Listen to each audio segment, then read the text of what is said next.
জেলা বিএনপির সভাপতি শেখ ফরিদ আহমেদ মানিকের সুস্থতা কামনায় চাঁদপুর সদর উপজেলার শাহমাহমুদপুর ইউনিয়নের ৮ নং ওয়ার্ড যুবদলের আয়োজনে মিলাদ ও দোয়া অনুষ্ঠিত হয়েছে।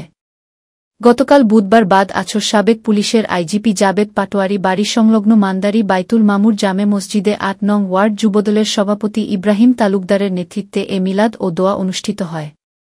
মিলাদ ও দোয়া অনুষ্ঠানে ৮ নং ওয়ার্ড যুবদলের সভাপতি ইব্রাহিম তালুকদার এবং ইউনিয়ন যুবদলের জয়েন্ট সেক্রেটারি কামাল হোসেন পাটোয়ারি, উপস্থিত নেতাকর্মী ও মুসলিদের কাছে শেখ ফরিদ আহমেদ মানিকের দ্রুত সুস্থতা কামনায় দোয়ার আহ্বান করেন।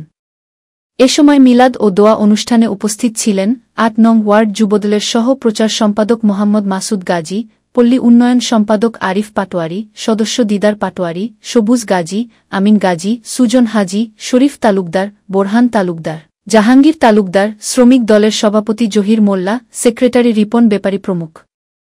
এছাড়া ওয়ার্ড কৃষক দলের সভাপতি হুমায়ুন পাটোয়ারি, ছাত্র দলের সিনিয়র সভাপতি কাউছার বেপারী সহ ওয়ার্ড যুবদল ও ইউনিয়ন বিএনপির অঙ্গ সহযোগী সংগঠনের বিভিন্ন পর্যায়ের নেতাকর্মীসহ স্থানীয় মুসলিগণ উপস্থিত ছিলেন।